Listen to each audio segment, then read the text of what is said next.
Cool. So we're going to talk about I can't believe it's not circling, or circling no trademark sign, or whatever. Um and Yeah, I put up a Twitter poll in which I thought, since I don't like the trademark sign, what if there was like a different name? I don't care what it is, blobbing, polygoning. yeah. Is it actually trademarked? Yeah. Yeah. That's And intriguing to me, because okay, the circling TM method, yep. and then you get Circling Europe, who does not use the trademark.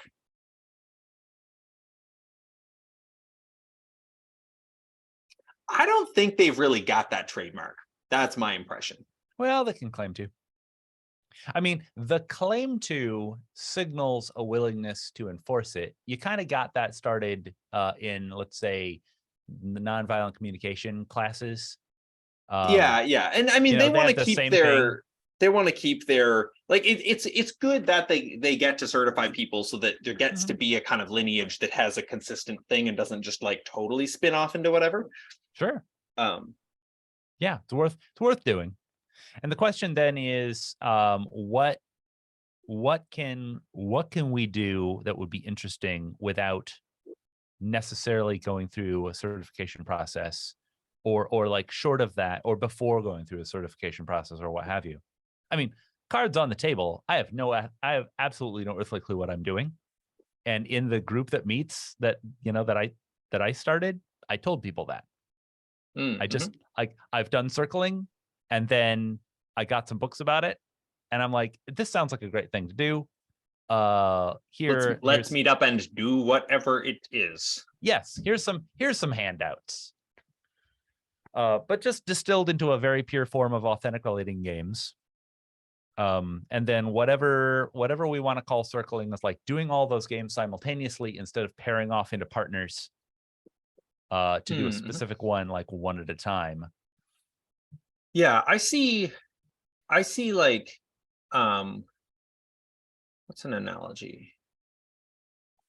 I mean, sometimes people describe, it's interesting what people describe things as. Like, people describe circling as things like going to the gym, like one metaphor that Hmm. people make. And from that perspective, it seems like authentic relating is more like, just flexing one muscle in particular or something. It's like almost sort of Mm-hmm. even like an individual game is like a particular muscle, and circling is more like a full body workout kind of thing, or Yeah, something. I don't know. something like that. One participant, as we did the authentic relating games, we'd gotten to like the last one before we would then just get in a big circle and do the whole thing.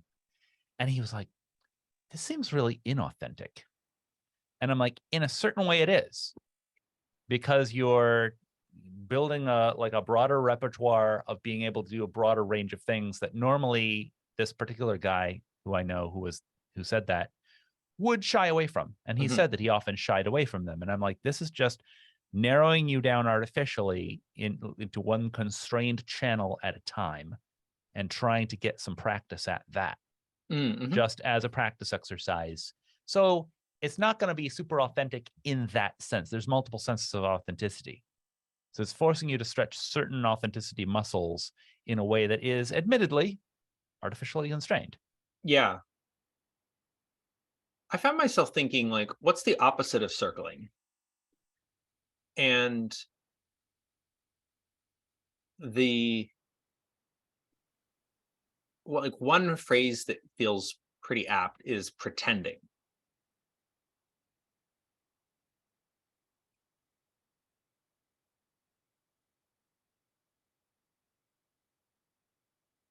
That works. That works.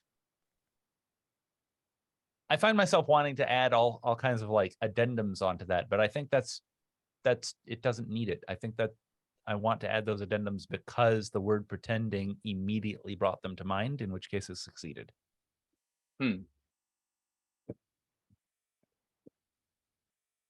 I think there's a great risk personally of pretending in circling, and I'm hoping to avoid that happening. So this Uh, is where you encounter part of the big puzzle, which is calling a thing something doesn't make it something, Right. except it does in a different sense. If you go to a therapist, did you get therapy? Well, depends who's asking. Depends on for what reason they're asking. As far Yeah, as your like, insurance is concerned, you got therapy. That's good. They'll cover it. Nice.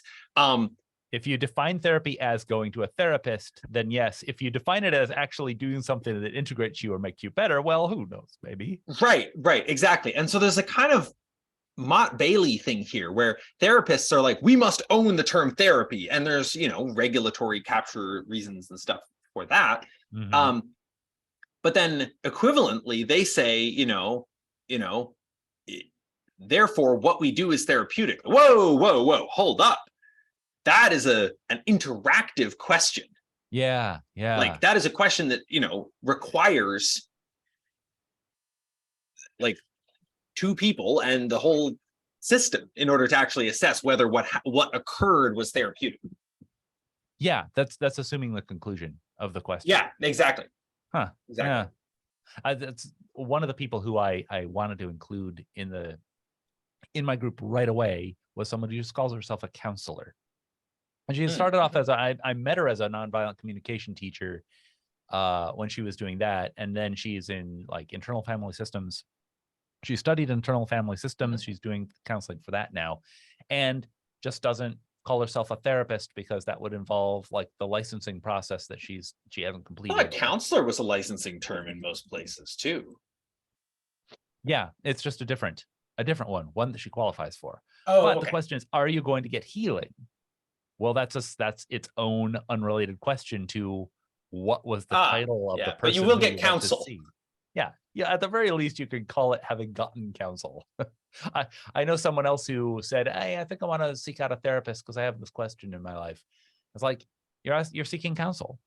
It doesn't. Yeah. And they were like, "Do I have a mental illness? What's my mental illness goal?" And I'm like, "I don't think you have a mental illness. I just think you want counsel and broader counsel than all the people around you who you're asking this question of."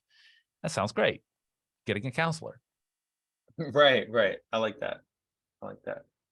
Yeah, and so when it comes to like pretending in the context of circling, you're running an issue where circling refers to two things. It refers to a form that people can attempt to follow, and it refers to what occurs when that form is followed successfully with people who are sufficiently bought in and understand it and are like present enough. Like, you're gonna have a hard time having a successful circle if like a few people are like worried that their app is going down and they need to fix it, but for some reason they feel like they can't leave the room, and somebody else has to go pee but they feel like they can't leave, and somebody else is, like, if that's your scene, like, I mean, maybe everybody just reveals that they're feeling tense because they can't leave, but like, anyway, I mean, that would actually be quite interesting, but the thing like sort of should dissolve at that point. Like, like the people should probably just go fix their thing.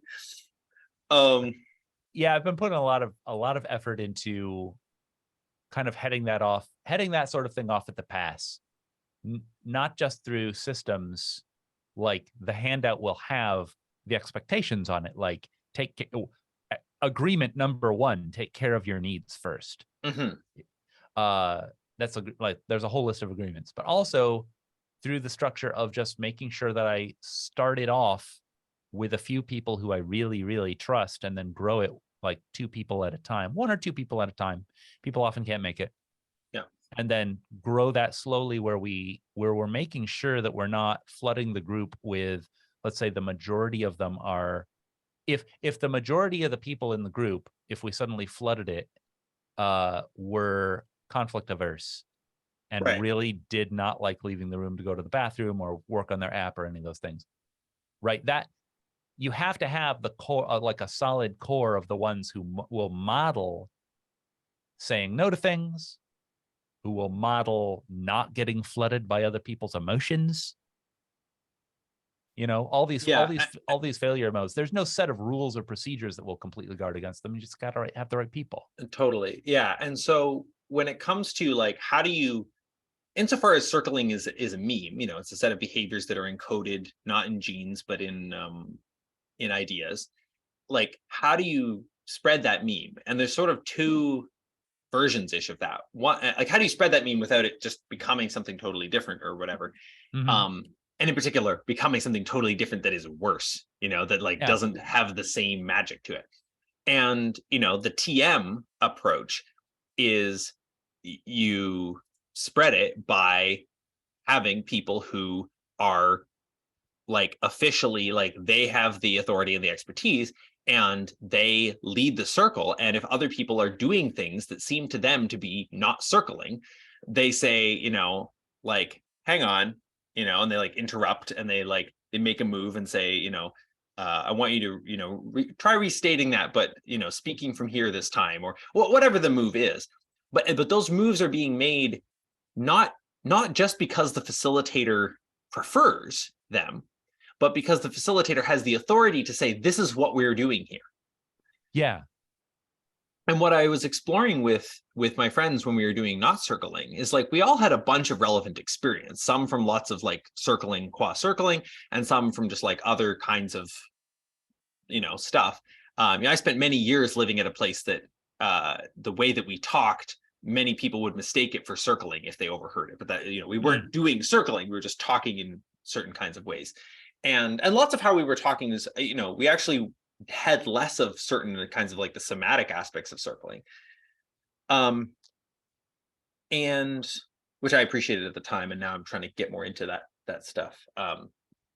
Anyway, Tell me how the somatic aspects of circling are for you. I'm sorry to derail you. I know you were going to a specific point, but can you bookmark that? yeah, I think I had a period of time where somebody asking me what something felt like in my body felt quite threatening.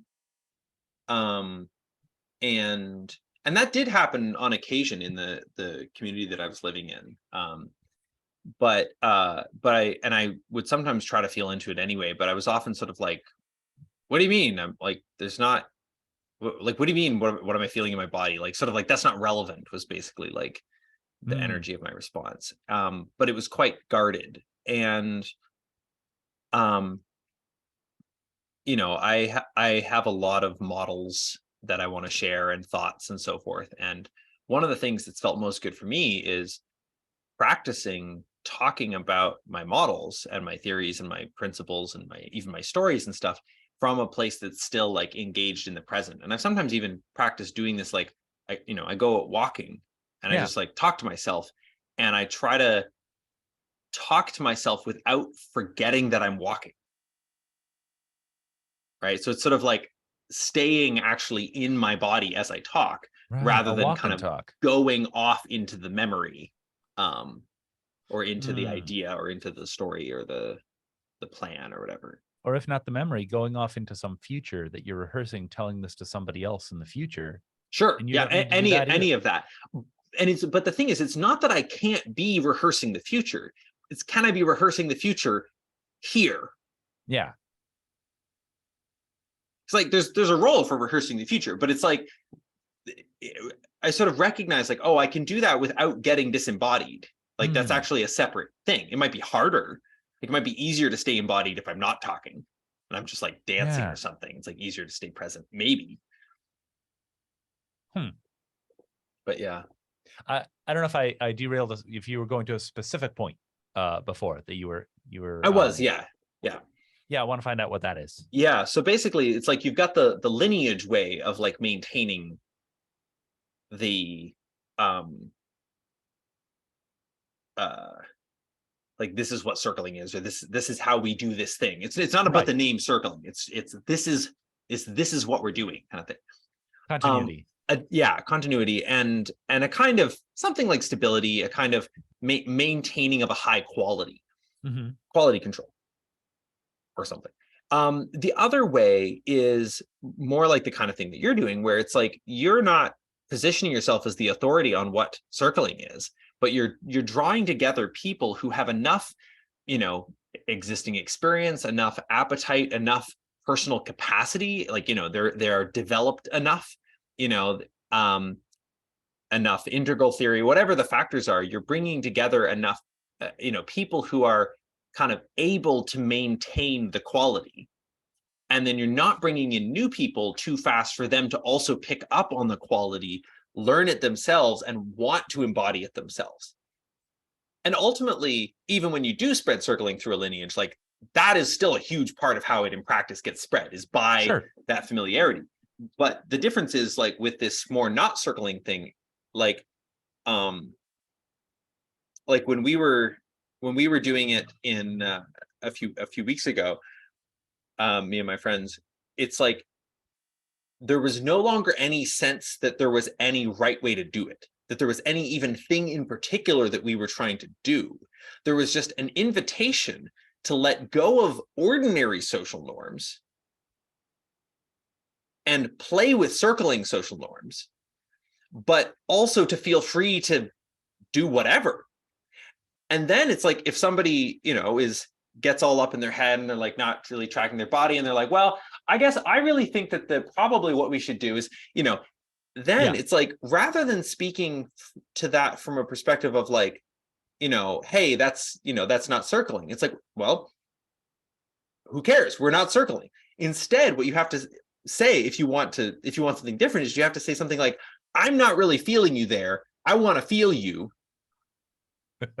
Yeah. Right. Like you have to sort of own that it's your desire for things to be different, as opposed to we all agreed to do things in this different way. I'm not going to point at the handout that I gave people at the start of it. I'm just going to say, and sometimes I've done that a couple of times. Somebody started talking about capital S society, which is a big clue. I'm like, hey, and I said, I'm having emotions and feelings about, like, I realize my own mind is going off onto planning this thing that we're doing. Hate to interrupt the thing you were talking about. What I literally said, I said, I love the thing you're talking about, and I constantly want to talk about it all the time. And the thing that's coming up for me in this moment is that if we talk about that while we eat pizza after this, then we can talk about what's here, what's now, only the here and now. And this, like, and if you don't want to, that's fine, because you're doing what's real for you. And I'm not going to tell you to stop. But what I'm like, I described all those feelings and desires that I was having. And I'm like, that having been said, you want to talk about capital S society? Good God, so do I. Yeah. But we could also do that while we eat pizza afterward. Yeah. And they were like, oh yeah. So if I don't want to talk about capitalist society, what do I talk about? Like, what's at stake for you? I'm curious, what's at stake for you? What's alive? Yeah. For you. And that was like, nobody had to tell anybody, hey, you're not allowed to do that because the handout says so. Right. Yeah. Although there is still a kind of concept of what you're doing as being a thing that has a start time and an end time and an intention to be with the here and now. Right. Like, here's this opportunity that we have all the other time in the world, all the other times and places in our lives to do what you're doing, which is awesome. And it's not bad. But here's the, like, 1 or like 2 hours during which we do only this kind of thing. And we could spend this 1 or 2 hours as an opportunity to do that kind of thing. Right. And then part of the puzzle is, like, suppose that later you're eating pizza and somebody like goes off on something that actually, like, for whatever reason, you just really don't care about. Or you don't want to talk about it right now, not because it's, not appropriate for a pizza conversation, but just like you're not in the mood to go into that whole subject tonight or whatever. It's like, how do we learn to make those kinds of course correcting moves outside of the context of circling, where we've sort of agreed that we're like part of what circling as a container does is it creates a context in which saying to people, hey, I don't like how you're talking, can we talk more like this, is not like so much of a personal attack. Now, it might still be a personal attack. Like, sometimes that does happen, and like, you got to be able to deal with that. Like, if things feel to people like they are being personal attacks and not just, generative, adjustments to keep this thing in line with the intention, if it does feel like people are kind of personally going after each other, it's Mm. important in order to maintain the sense of circling that you don't get into pretending that that's not what Mm. appears to be going on to someone. Right. But it's also, if it doesn't appear to be going on to someone else, it's important that that person not feel like they need to pretend that, if one person says like, hey, that's just a personal attack, if somebody else is like, it seemed fine to me, it's important that they don't feel like they have to pretend that it was a personal attack. Like you got to somehow make Yeah. space for all of it Yeah. if you want to have space for all of it. I mean, That's it's like you're this is a good time to talk about magic circles or like a container mhm, at that point, because there's also skills that you sometimes just bring into life in appropriate times and places, whereas a magic circle, a specific container during circling, has specific special social rules that only apply. mhm. Just like one of the biggest things in my life is strategy board games. And when I have everybody over and we're all playing strategy board games, there's certain social rules that you can lie and betray people and actually cause their plans to be defeated and vanquish them, and it is socially okay. Right. And Whereas if it's under ordinary circumstances, if you're, explaining that like, no, you're definitely not a werewolf, you're actually a villager, and then yeah, that like you are a werewolf, it's like, whoa, that's a big deal, man. Like right. potentially friendship ending to But like what's lie to somebody's face like that. yeah, but what's cool about like the magic circle within circling, that is like we have the special exemptions. Um, one guy just brought up the fact that he could kill everybody there, as like as this aside, and I was like, did he seriously just say that? And I brought it up with him later, and I'm like, it's like, he didn't mean anything by it, but like everybody was just rolled with it because there was this more openness and people knew where he was coming from, like they got it. Mhm. So there was a special set of social rules that only occur within circling, but also afterward, when the tacos or the pizza or whatever arrives and everybody eats it, there's a special set of social rules that, if anything, also has its own agenda, which is the debrief. How did Mhm. that Mhm. go? Next time, do we want to actually stop doing circling and do some other modality from Mhm. now on?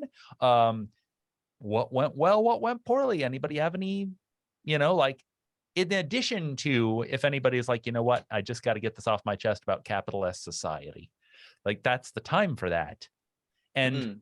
finally, and must not be forgotten, everybody gets out their phone and we find out what the next date is before going home. Like, so that's Right. the Yeah. agenda of that period. Yeah. It actually is its own container. Right. It's not, you're not, I mean, this is part of what's so nebulous about the whole thing. It's like, and I've tweeted about this because it's related to, this central paradox of my work around the meta protocol and stuff. But it like, eh, when when you step into this container, you've got all these agreements and like norms that you're all agreeing to. When you leave the container, what are your norms now? What have you agreed to? Mhm. Like, one of the agreements is that at least that we use is confidentiality only by request for specific Mhm. things rather than blanket Nice. confidentiality. And that, of course, is a thing about the outside of the container. But Right. here's another thing that what you said, hearing that, what comes to mind for me is that I know many people in authentic relating and circling and various types of, like, they'll call themselves somatic or embodied, who will expect that the outside of the container must at all times become more and more like circling, Mhm. which I'm not sure is necessarily the case. I'm not sure I necessarily want it to be. Mhm. Uh, there's this assumption that somebody like me, who enjoys going to slide presentation talks, who enjoys reading really heavy, like, intellectual literature, who enjoys strategy board games, is somehow just not being the real version of me, who, Ah, if yeah, I yeah, yeah. were doing it right, I would do ecstatic dance, and I would, all these other embodied and somatic, all of which is great. Like, I love him. I think I love the people in my life who are very embodied and somatic, but I don't think I'm a defective approximation to them. And sometimes, even during the middle of circling, I'll look around and I'll be like, do they think I'm a defective approximation to them? Do they think that the rest of life all needs to be exactly like circling? This feels to me that like I'm really satisfied with this description of like the opposite of circling is pretending, because it's like in that sense it's like I'm very much a fan of the the world moving away from pretending towards not pretending, Mhm. and it's like, if you imagine, there's people doing a lecture or whatever. Okay, is there pretending going on? We can just like kind of ask that question. Like, are there people pretending to care in the room? Mm. Are there people, is the person who's speaking pretending to care about the talk, but they don't actually care that much? They're just like, I got asked to give another talk about this stupid paper I wrote 4 years ago. And I'm like, my interests are elsewhere now, but like, here I am giving this talk, right? Or, are people pretending to care about each other's whatever while they actually are just more interested in the free food? Like there might be various qualities of pretending there. Does that mean that the not pretending version involves a bunch of somatic stuff? Not necessarily. Yeah. Right? It might involve just a kind of intellectual sincerity.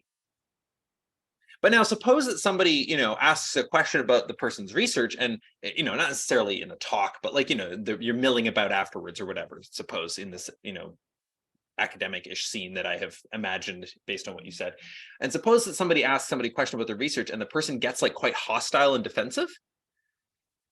Well, there's an interesting thing here, which is like something interesting has just occurred. Right? And it's like, are we going to like be able to be with that together? Or are we sort of going to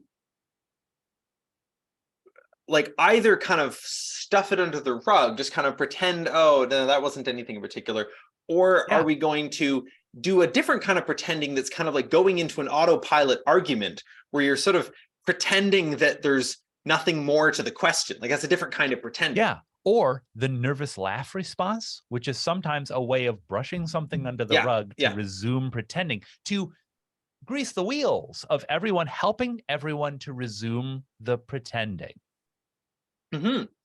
Exactly. And, I don't think our society currently knows how to operate in a way that is zero pretending. Like I mean, I don't think we even know how to operate in a way that's like, I don't know how to give the percentages, but you get the idea. Like, we're fairly far away from that. And even those of us who've been, doing circling or authentic relating, whatever other practices a lot, like, do we know how to be zero pretending all the time? Nope. Like, but there is a desire to move towards that. And that feels like a different dimension than the embodiment question. But I think they're very related because a lot of what, particularly maybe in modernist society, we find ourselves pretending about is pretending that we're not having the feelings we're having, pretending that we're not seeing the feelings that we're seeing on each other's faces that are plain as day if you're willing to notice them. Yeah. And you've got to somehow like, the kind of like, you look sad. Like, I'm not sad. Like kind of, or whatever, or, like you seem or upset yelling about at somebody that you're not yelling that you are not mad. Like when you're yelling that you're not mad. Yeah. Yeah. I have had times when I have loudly told somebody I'm not angry, I'm just really excited. And the loudness is, I do think, largely excitement, not anger per se. And they were sort of interpreting it in some way. But is it pure excitement? Or is it like actually there is an element of anger or frustration in there that they're picking up on, and I'm unwilling to acknowledge that, while they're unwilling to acknowledge that 80% of it is excitement, even if 20% is actually anger or frustration or something, right? And so it's like, can we kind of make space for all that? Yeah, that example brings me back to something I've been wondering about with circling. That example sounds like a conflict, and it sounds like a conflict which, in what we've been describing, can go way better if both of the people just acknowledge what's at stake for them in the like, you know what, I'm picking up on this thing and I'm really concerned that there's that bit of anger under it. And the other person is like, yeah, but the thing that I really want to focus on right now is the part where I'm excited. See, that approach Yeah. that then surfaces that stuff helps a lot. And this is clarifying for me because I wondered for a long time as I read circling materials, they would say, oh, it's a conflict. It's great for conflict. And I thought, how? What kind of conflict? Hmm. And how is it great for conflict? Like specifically? Because not just like people have conflicts about what happens in circling, but is there any ability for people who normally find themselves in conflict a lot, who, let's say if I run circling at some of the other large events that I attend as one of the sessions, Mhm. and people wander in and two of them have a conflict that they're bringing in from like all the time that they have conflicts in their lives. Is there any, is that A, just a bad idea and they shouldn't try to circle together? Or B, is there some way that modality could actually help them? Or C, should the whole thing just become the two of them are having a conflict and we're like, yep, well, the conflict is happening and that's what circling is. It's not getting resolved at all, but it's not pretending. What do you think? Right. Interesting. Yeah. Yeah, what? Well, I mean, I think basically, I suspect if the circling is going well, then if they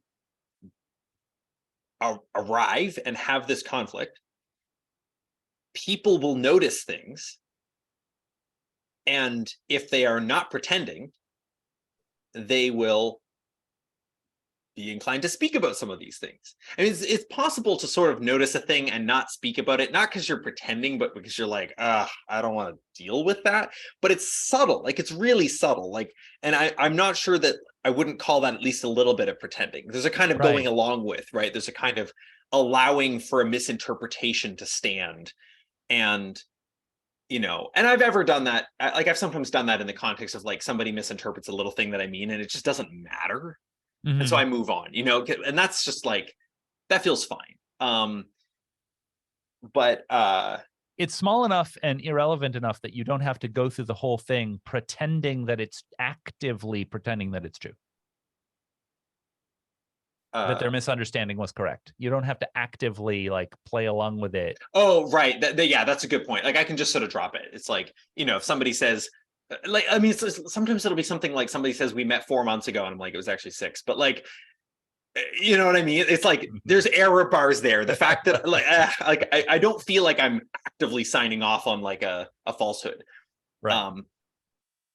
And yeah, so basically my sense is that if you have a group of people who come into the circle, they've got this conflict, people are going to notice stuff and they're going to speak it about that conflict. Like if you try to have option 3,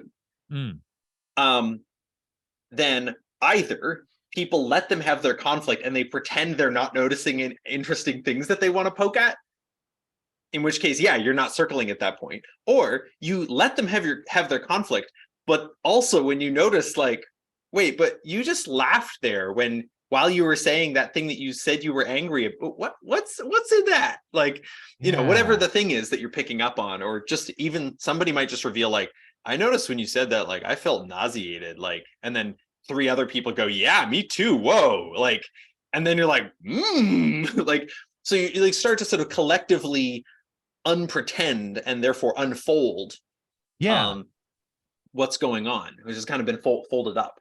I almost said hiding instead of pretending earlier, but I was like, no, sometimes you're hiding things, but you're not pretending you're not hiding things. And so it feels like in circling, you might hide something. You might say, I don't want to talk about that.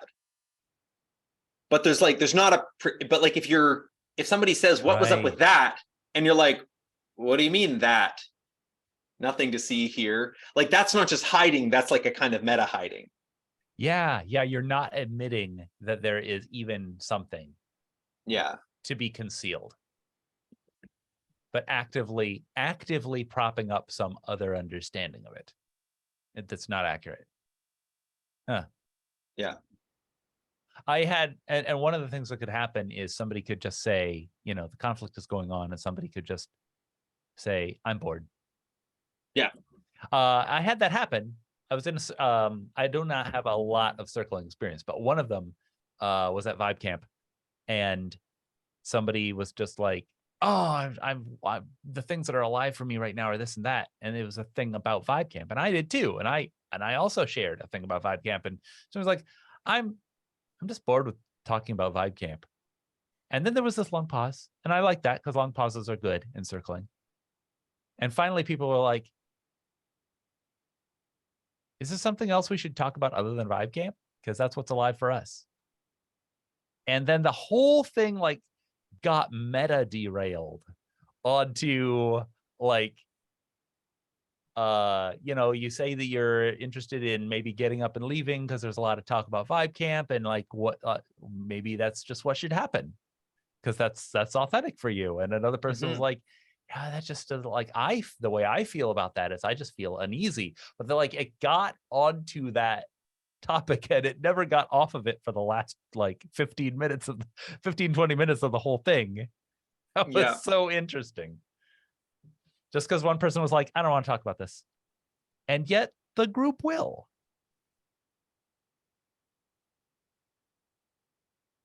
Right. And part of the puzzle is, what is the group will? Yeah. If the group has any kind of coherent will Yeah. that kind of emerges. Yeah. That's one of the things that makes me feel quite confident that a lot of the things I'm concerned about are not going to happen is the fact that I just don't have to pretend. So if a vibe collapse sets in where everybody's like, oh, we have to pretend to be the ideal circling kind of person, right? We have to pretend to be enjoying this. We have to pretend that we're all very enlightened, in all these various ways that you're supposed to be. And in which I'm not. I could just not pretend to be that and be very overt about it. And next thing you know, if they're uncomfortable about that, it turns into a kind of a self-solving problem because they don't come back, or like they object, or and you we look have at it it. out, or we actively look at, okay, well, is that really the like our these ways that you don't want me to be that I'm not going to pretend about? Is that really so bad? How is that bad for you? What's at stake for you? What's at stake for me? It's just more material for the thing that's happening. So what I love is the ability for each person to have a certain amount of power to make circling, what they think circling is, actually happen just by doing it themselves. I like that. Yeah.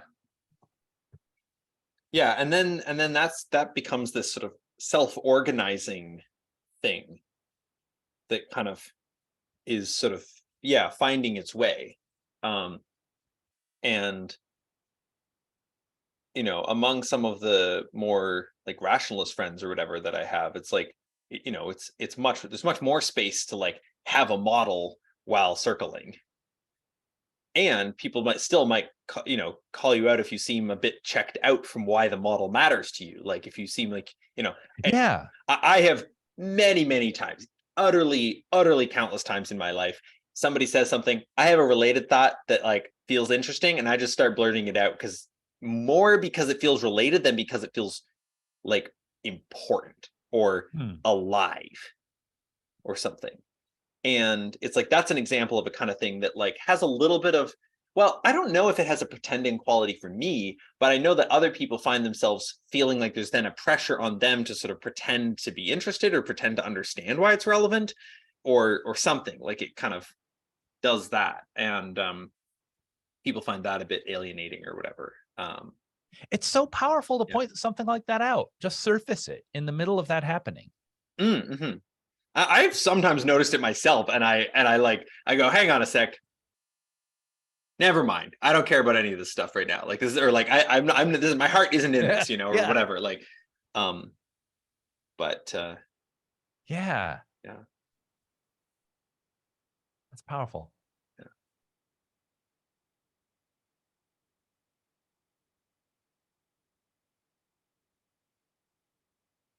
Tell me about some of your I want to hear more about the circling experiences that you've had and how they transitioned over time to the point where you got to, you described like one person's laying on the ground and another person goes over to the corner and starts playing guitar, etc. Like it sounds like there's no structure. Like the structure served as a support, would you say, and then wasn't needed anymore because it became second nature?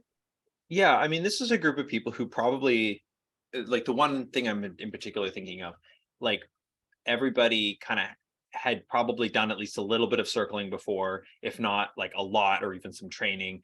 And, or they had substantial experiences of like living in cultures where people talked about stuff a lot, or whatever. And so in a sense, like, we were sort of like, okay, what are we doing right now? We're doing not circling. It's like, well, what is that? Right. It's like, well, it, it's it might feel like circling. So like we're sort of gently aiming in the kind toward, like it's sort of like this is kind of dumb, but like one way to put it is like, well, I've got this sort of phrase. It's like, what if it were good though? Or like, what if we made it good though? And not to say that circling isn't good, but it's sort of like circling, but never losing sight of the difference between your concept of circling and what you actually want right now. Mm-hmm. Something like that. So I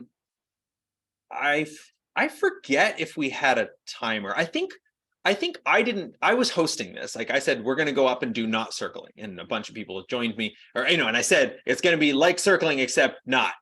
And this was at this retreat event, and it was sort of for an evening. And so so a bunch of people joined me, and I was like, okay, here's the deal. There's something I keep wanting out of circling. However, when I conceive of myself as doing circling, I get annoyed and I feel like I don't want to be there. So I would like to get that something. And you are welcome to conceive of yourself as circling. You're welcome to conceive of us as circling. I'm not going to conceive of myself as circling. And we checked in, like, is there going to be a timer? And one person was like, well, I want to set a timer because I probably want to go to bed in like an hour.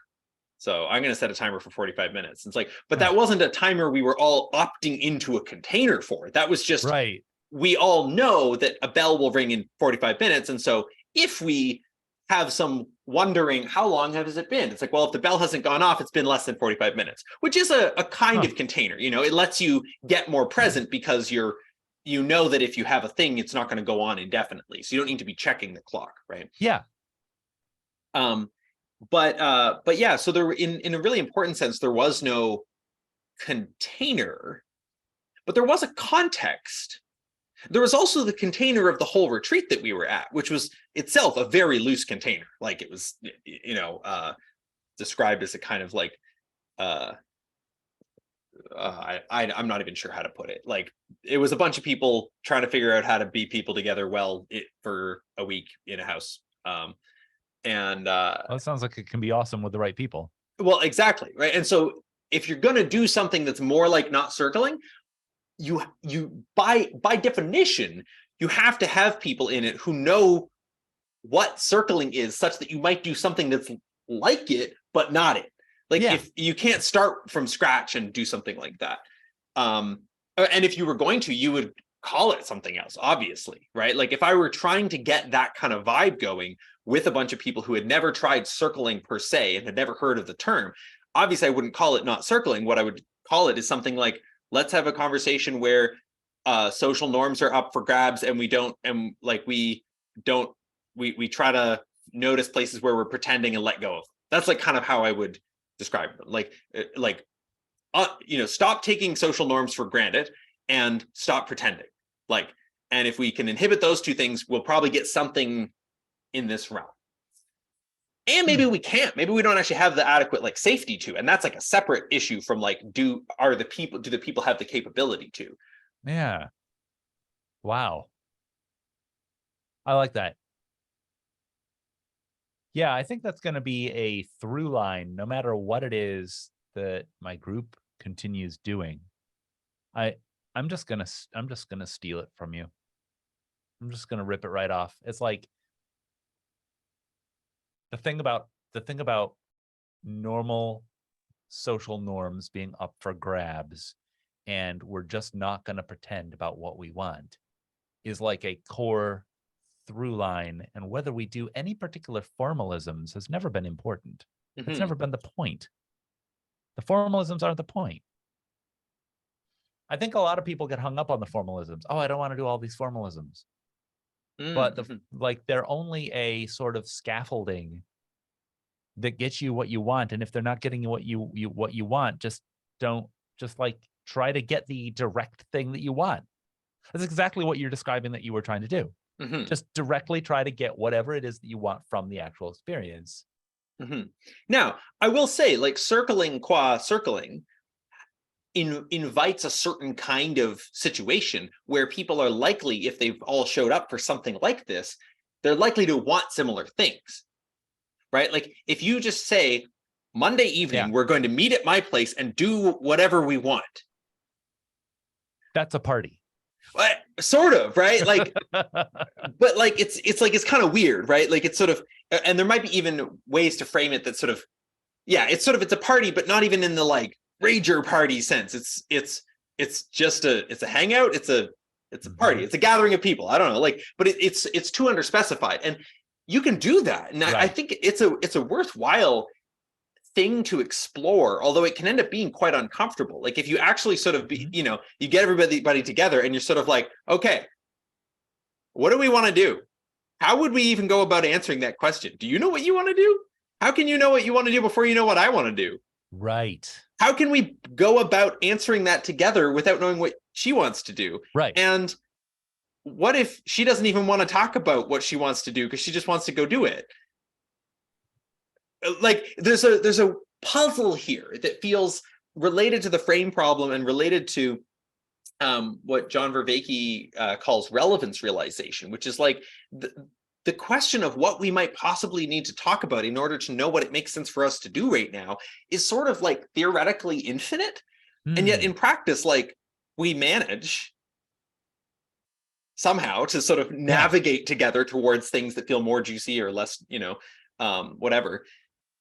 But yeah, so I guess the other thing that I wanted to tag was just that, like, the frame of circling, or we're going to do something that's like circling but different, is, if you make that invitation to people, you get people showing up who are in the mood for things in the realm of, and this is maybe what I would add to the minimalist instructions, because you could let go of ordinary social norms and also let go of pretending.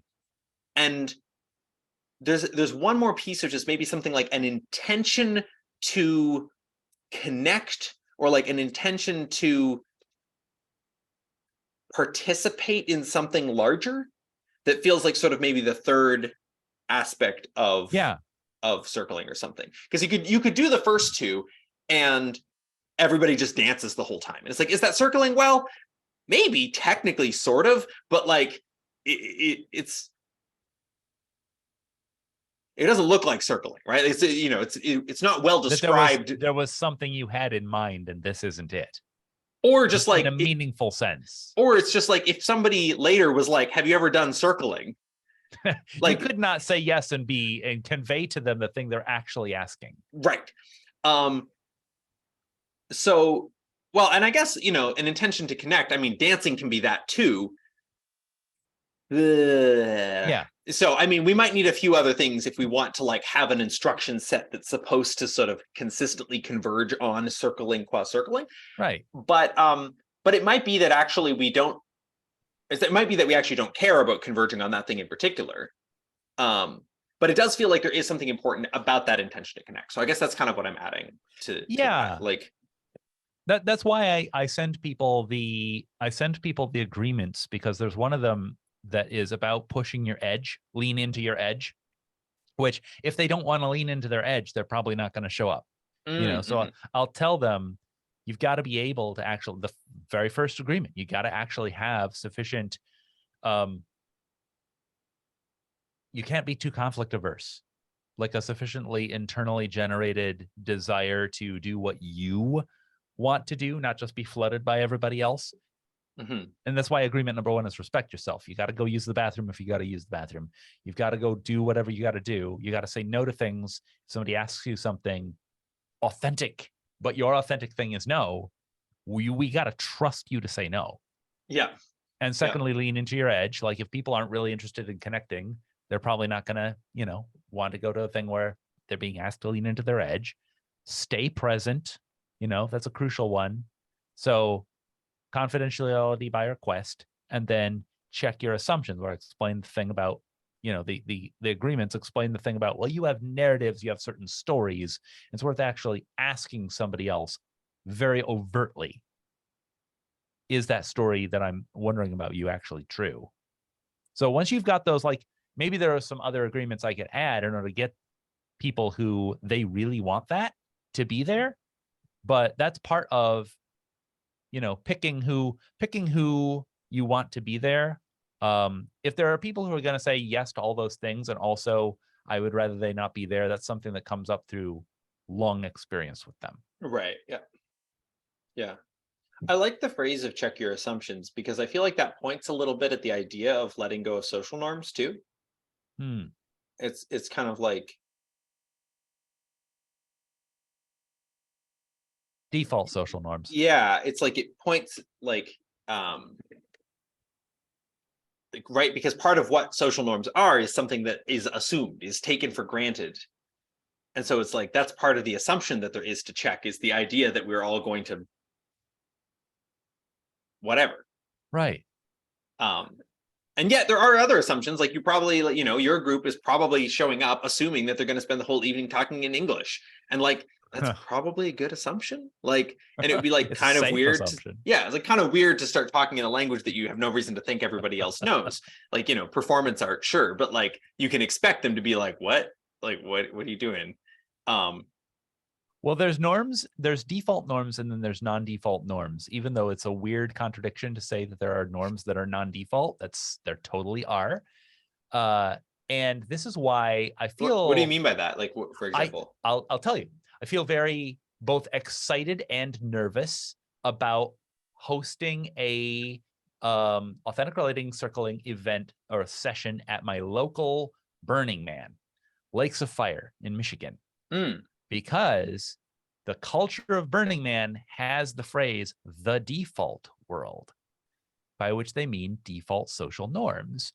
But there's a separate set of norms that are non-default that are the 10 principles of Burning Man. Right. And then separate from the codified 10 principles of Burning Man, there's whatever, background cultural assumptions the particular hippies and techies and whatever else are going to be showing up with. Right.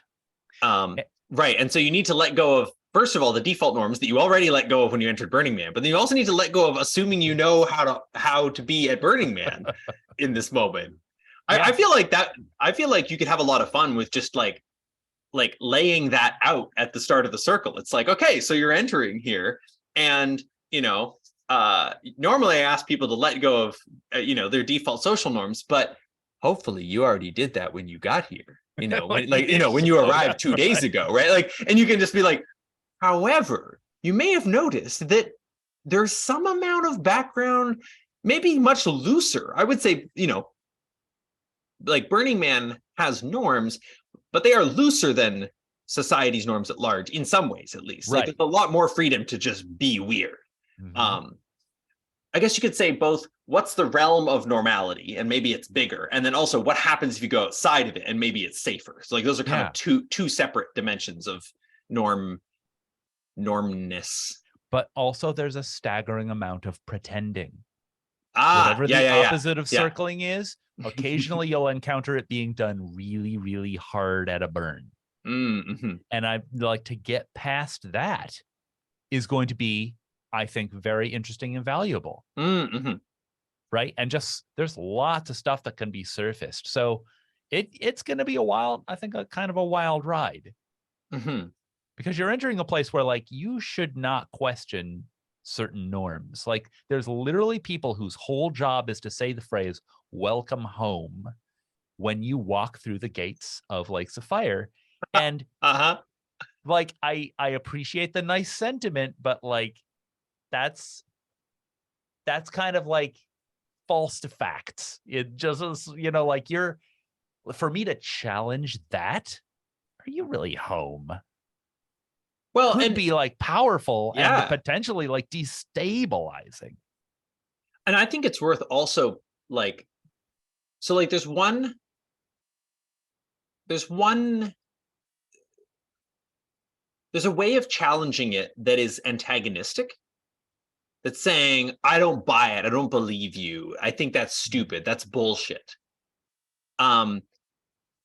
There's another way of challenging it that says something like, what do you even mean by that? What might you mean by that?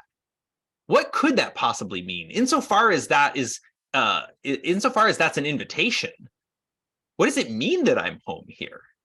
And I feel like this is actually a great example of something, which is that like I spent a while modeling like what the hell is home, like Yeah. this thing in particular.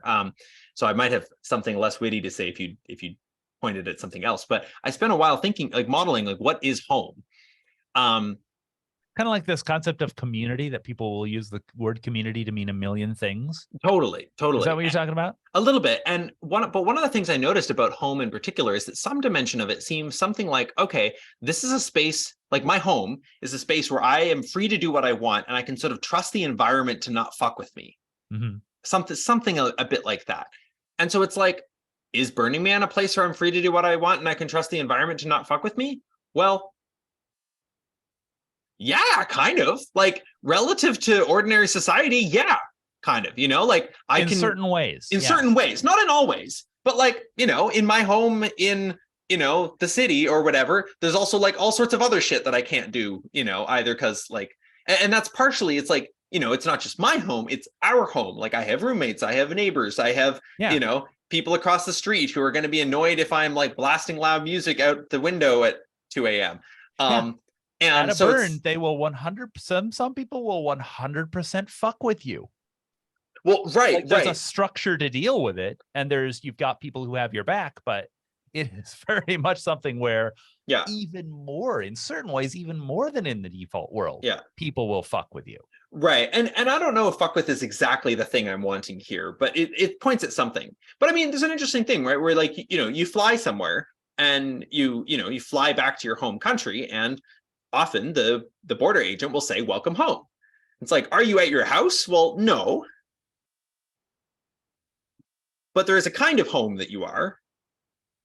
Anyway, familiarity. Right. Familiarity, a kind of expectation. I mean, welcome home is partially saying like you're profoundly welcome here.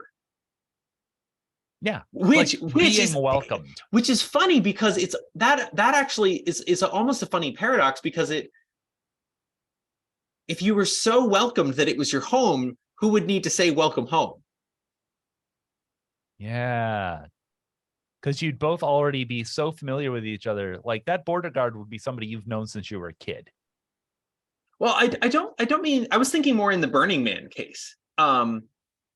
Because like, in the border guard case, like the border guard is partially saying, yes, your passport is real.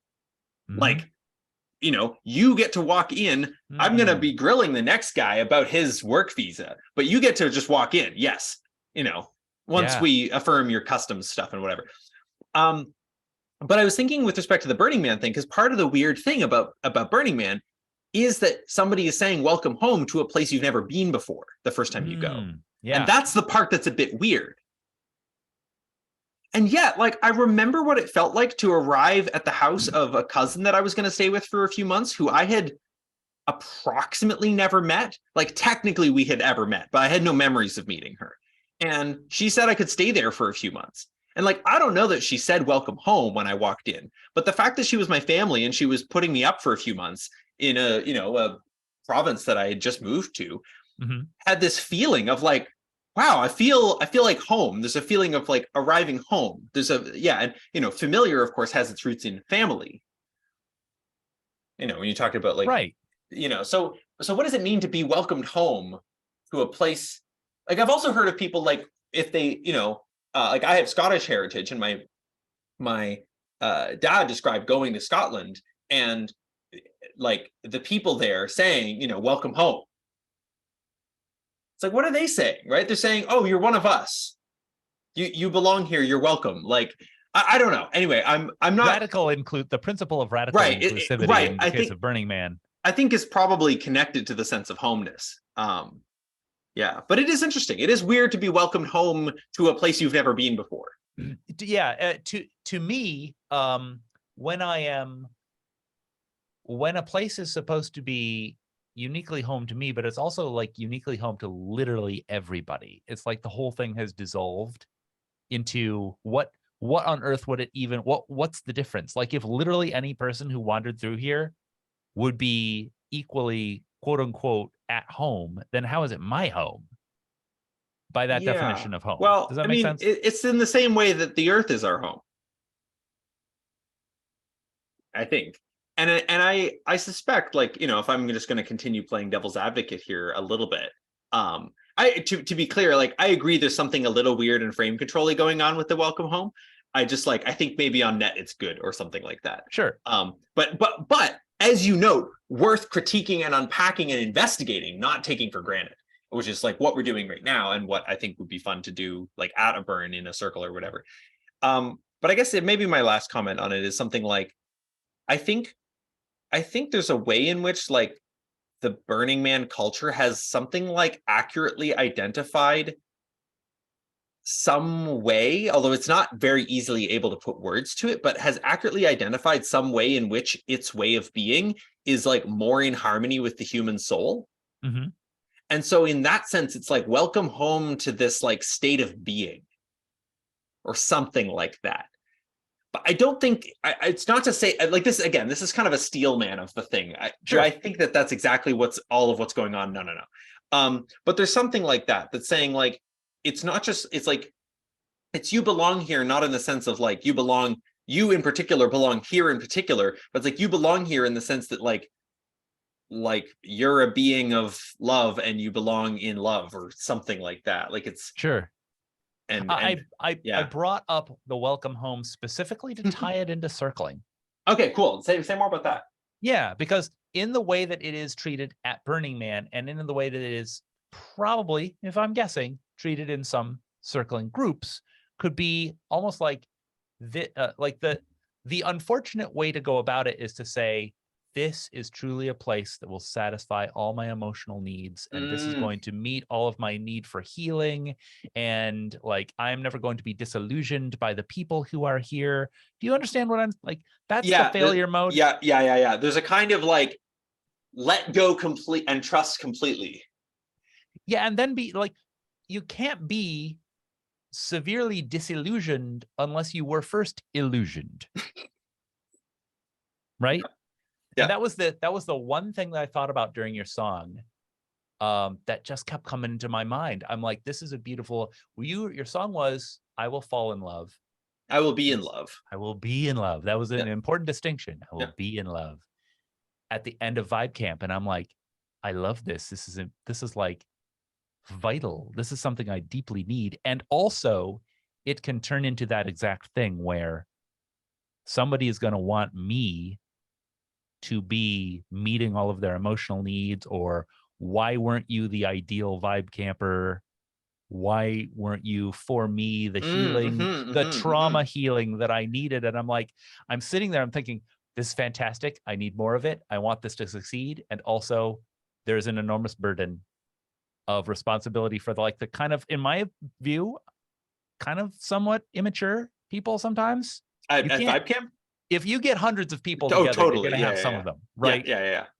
So there's simultaneously, and with circling, I also think there's a responsibility here not to set up these expectations. The sort of this is going to do your trauma and then healing. people get dropped. Right. Yeah. It kind of reminds me, it's interesting because a few months after Vibe Camp, I wrote another verse to I Will Be in Love.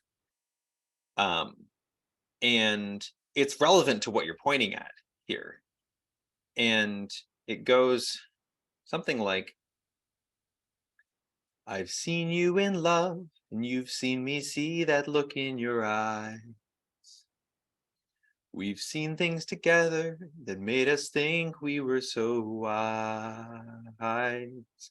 What does it mean for how we want to organize our lives? What does it tell us about our most intimate drives?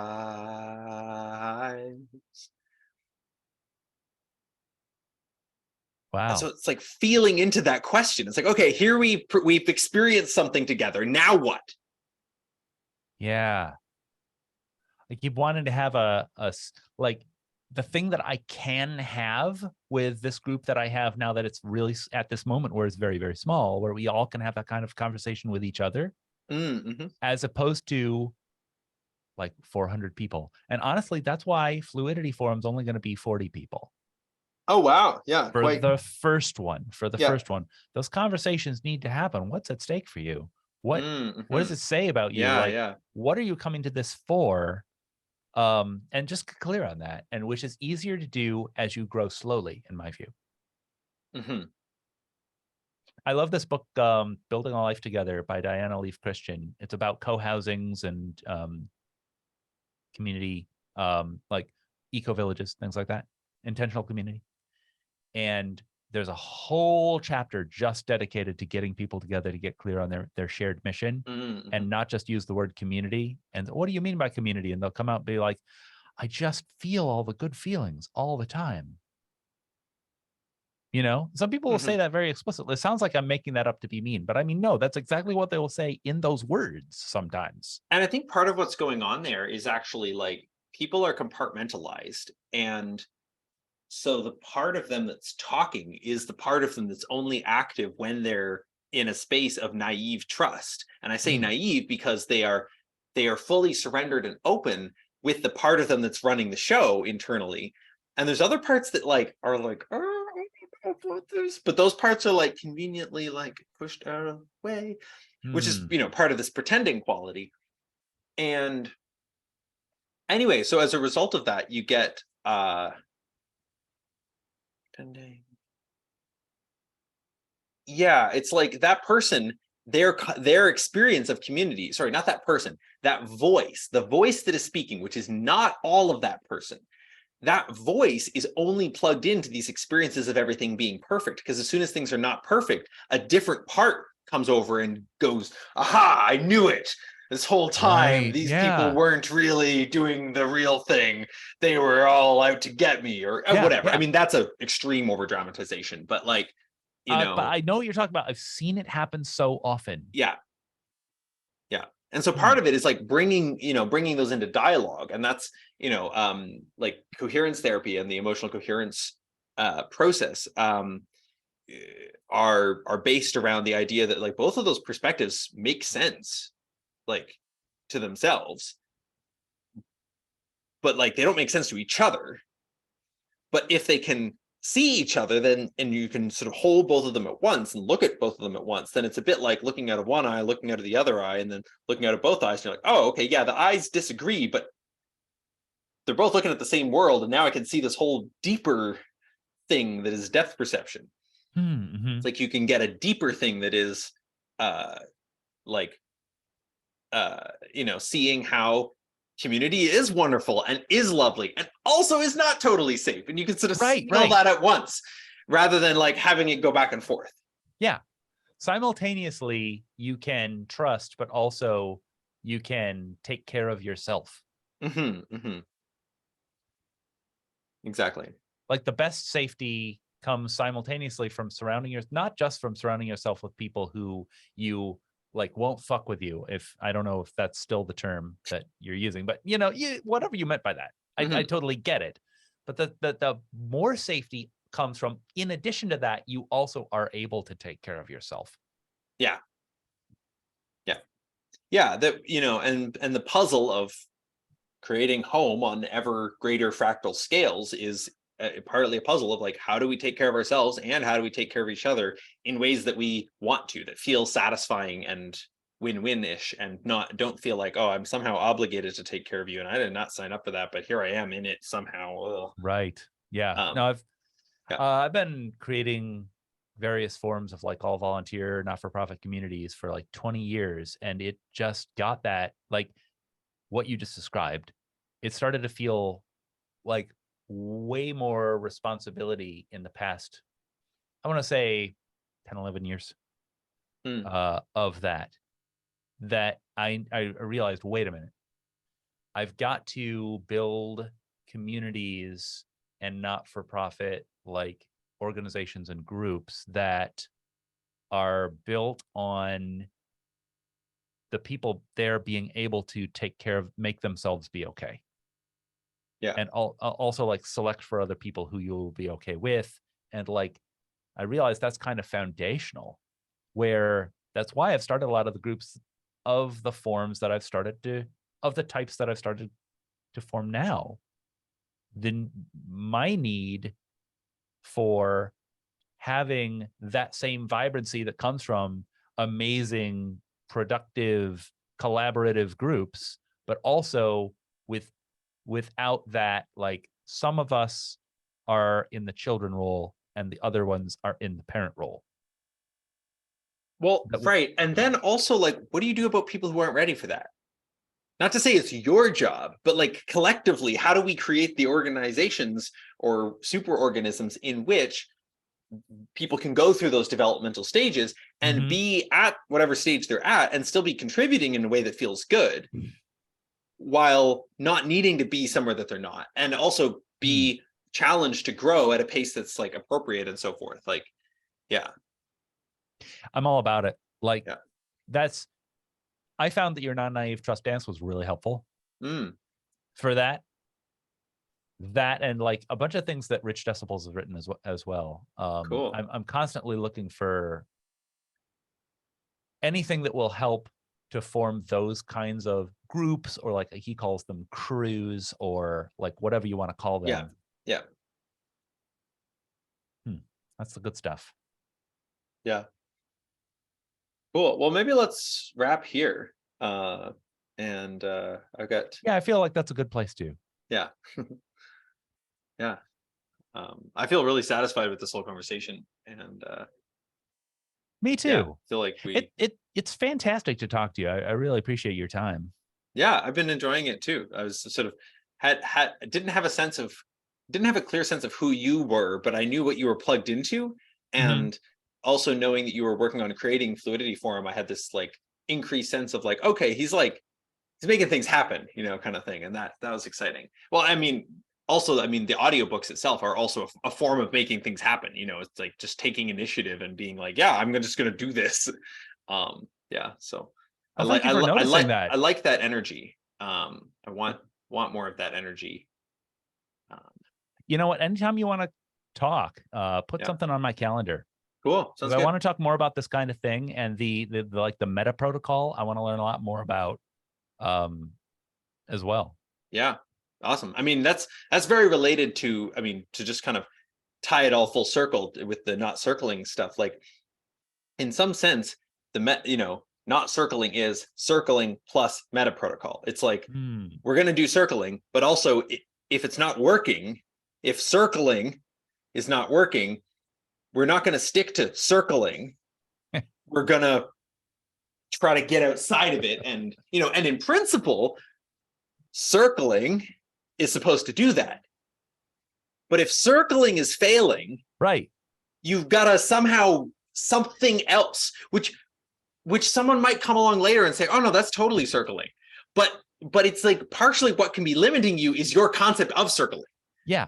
Concepts. And that can be true, at any point. And your assumptions, your frame or whatever. Like I want to say it's not just sort of heady concepts. It's like your embodied concepts, that the things you're still taking for granted, like maybe you've let go of default social norms, but you have this new set of social norms that say I'm not allowed to talk about models or something, or I don't know, right?